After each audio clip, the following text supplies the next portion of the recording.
वाव लीन ऐं वाव मजहूल में फ़र्क़ु इहा आहे त वाव खां पहिरीं ज़बर वारो आवाज़ु न हूंदो आहे वाव मजहूल में। जेकॾहिं फ़र्ज़ु कयो हे ते ज़बर वग़ैरह जो आवाज़ु न आहे। हिकिड़ो हूंदो आहे ज़बर ॾिनल हुजे, हिकिड़ो हूंदो आहे ज़बर ॾिनल भली न हुजे लेकिन उन जो हक़ीक़त में आवाज़ु अहिड़ो हुजे। मसलन ही हओ ज़ो, हिन ते ही ज़बर लिखियलु आहे ॿारनि खे सम्झाइण ऐं पढ़ाइण जे हवाले सां। पर जेकॾहिं ही ज़बर न बि हुजे हा तॾहिं बि इन जो आवाज़ में फ़र्क़ु न अचे हा। इन आवाज़ खे जीअं आहे ईअं ई पढ़णो हुयो असांखे। त आवाज़ में ई ज़बर न हुजे वाव खां अॻु में त उहो हूंदो आहे वाव मजहूल। ऐं जेकॾहिं ज़बर सां आवाज़ु हुजे वाव खां अॻु में ज़बर हुजे त उन वाव जे आवाज़ खे असां वाव लीन जो आवाज़ु चवंदा आहियूं। ऐं हीअ आहे घु। ऐं हीअ जेको आवाज़ु आहे वाव लीन वारो, इनखे असां हो न पढ़ंदासीं बल्कि हाओ पढ़ंदासीं, हाओ। अस्सलाम वालेकुम। अॼु असां सबक़ु 10 पढ़ंदासीं। सबक़ु 10 में वाव लीन जो आवाज़ु पढ़ंदासीं।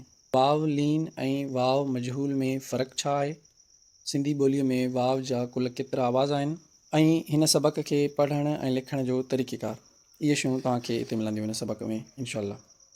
हिन खे हिजे में असां पढ़ंदासीं, बहितर बि हिजे में ई आहे। सीन ज़बर स, बे ज़बर ब, स ब, पुठियनि अखरनि सां मिलाए पढ़ंदासीं त जीअं पदनि खे मिलाए करे लफ़्ज़ ठाहिण आसान थी वञे शागिर्द लाइ। काफ़ पेश कु, स ब कु, ॾे ज़बर ॾ, ही ॾे आहे या डाल आहे। इन जे बारे में मिसकॉन्सेप्शंस जे नाले सां हिकिड़ी वीडियो तव्हांखे मिली वेंदी चैनल ते, सिंधी ॿाराणो गाइड वारी प्लेलिस्ट जे अंदरि। तव्हां हुनखे ॾिसंदव, हुन में तव्हांखे अंदाज़ो थी वेंदो त इनखे ॾे पढ़िजे या डाल पढ़िजे। ॾे ज़बर ॾ, हे वाव नून हो, ॾ हो, सबक़ु ॾहों।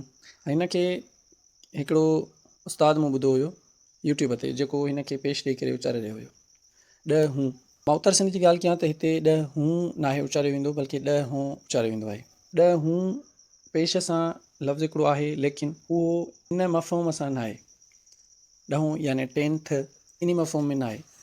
उहो लफ़्ज़ जेको आहे उनजो मफ़हूम अञा कुझु ॿियो आहे। जीअं हे ॾहूं, ओ ॾहूं, मूं ॾहूं, तो ॾहूं। इन लफ़्ज़ में इहो जेको आहे ॾहूं आहे, हे खे पेश ईंदी यानी कि वाव मारूफ़ जो आवाज़ सां। लेकिन हिन सबक़ में हे खे पेश न ईंदी। हे हिते वाव जो आवाज़ मारूफ़ न थींदो बल्कि मजहूल थींदो। हाणे अचूं था हिन ते, सभ खां अवल सम्झूं था त वाव लीन छाखे चइबो आहे। वाव हुजे ऐं वाव खां पहिरियां अखर जे मथां ज़बर हुजे त जेको आवाज़ु निकिरंदो उन आवाज़ खे वाव लीन जो आवाज़ चइबो आहे। हे वाव ज़बर हओ, ज़ाद पेश ज़ु, हओज़। हे ये ज़ेरे ही, हमज़ा पेश उ। ही हमज़ा आहे या अलिफ़ आहे। इन ते बि तव्हांखे सिंधी ॿाराणो गाइड वारी प्लेलिस्ट में वीडियो मिली वेंदी। ही हे वा ज़बर हओ, ज़ाद पेश ज़ु, हओज़। अलिफ़ मद आ, हे ये हे, आ हे, हओ ज़ु। हिननि खे दार दार पढ़णो आहे। ॿार जीअं पद खे सुञाणे करे लफ़्ज़ ठाहे, जंहिंखे पढ़े उन ते हथु रखे, वरी ॿियो जॾहिं पढ़े बाद में उन ते हथु रखे। हओ ज़ु, ही हओज़, आहे। ॿार खां पुछिणो आहे ही छा आहे ऐं ही छा आहे। जेकॾहिं ॿार हिन अखरनि खे सुञाणे वञे थो ऐं ॿुधाए थो वञे त ॾाढो बहितरु। हिन जो मतिलबु इहो आहे त ॿार हेसि ताईं जेको पतो आहे अखरनि ऐं लफ़्ज़नि खे ऐं पदनि खे सुञाणे करे पोइ हिते पतो आहे। पर जेकॾहिं ही अखर ॿुधाइण में ॿार मुंझे थो या ग़लति थो ॿुधाए त सम्झी वञो त ॿार रटो हणी करे ॿियनि खां ॿुधी करे ओट ते ईअं ई हेसि ताईं पतो आहे ऐं हू अखरनि खे ई कोन थो सुञाणे सघे। त बहितरु थींदो त उनखे तव्हां पोयां खां वरी वराए तौरु पढ़ायो, बाद में हिते आणियो। जॾहिं सुञाणे वञे ॿार त उनखे सम्झायो त ही साॻी हे आहे, हे सां गॾु वाव जोड़ियोसीं ऐं वाव खां पहिरीं वारे अखर ते ज़बर ॾिनीसीं। इन सां जेको आवाज़ु ठहियो हओ, इहो आहे वाव लीन जो आवाज़ु, हओ। ज़ाद पेश ज़ु, हओज़। वाव लीन ऐं वाव मजहूल में फ़र्क़ु इहा आहे त वाव खां पहिरीं ज़बर वारो आवाज़ु न हूंदो आहे वाव मजहूल में।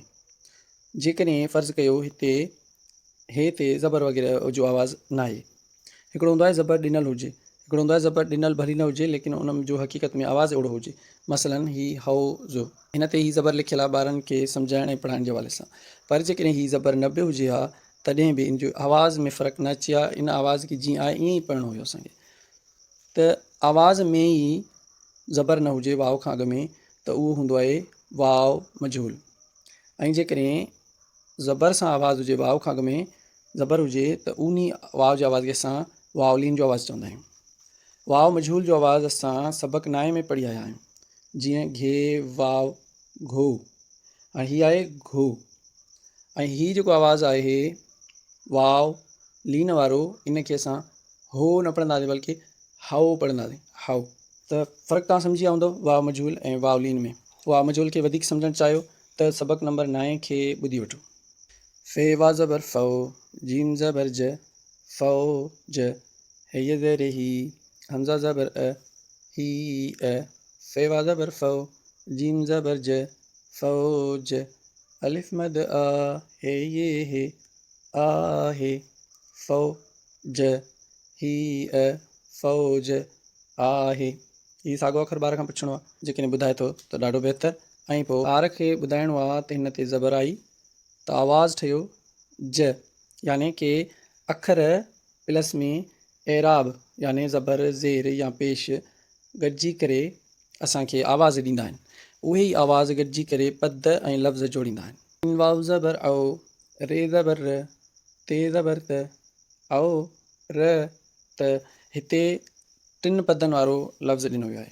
मथे असां 2 पदनि वारा लफ़्ज़ पढ़ियासीं, फ़ौज, हिते औ र त 3 पद।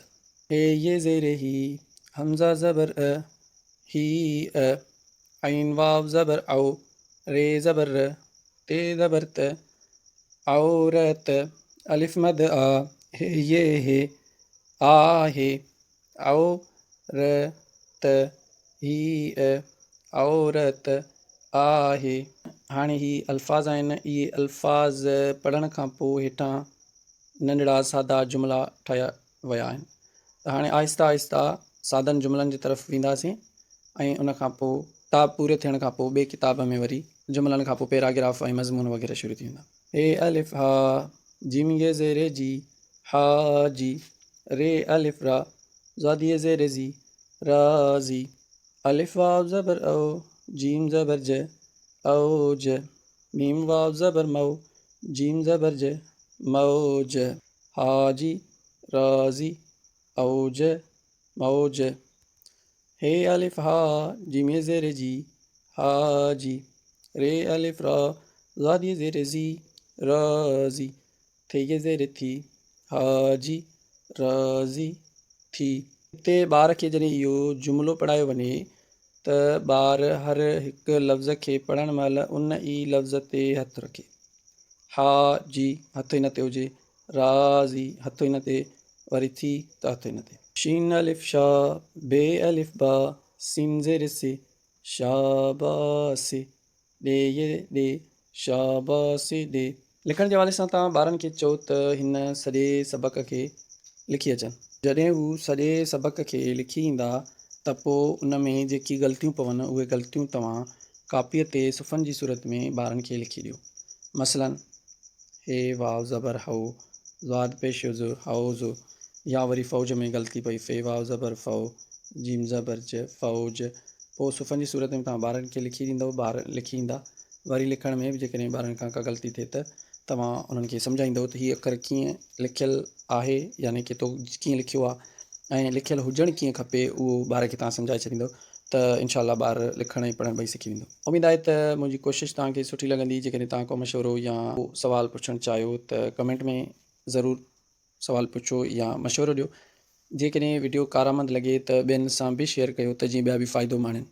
आईंदा बि जेकॾहिं अहिड़े क़िस्म जूं वीडियोज़ तव्हां ॾिसणु चाहियो त यूट्यूब चैनल खे सब्सक्राइब करे छॾियो।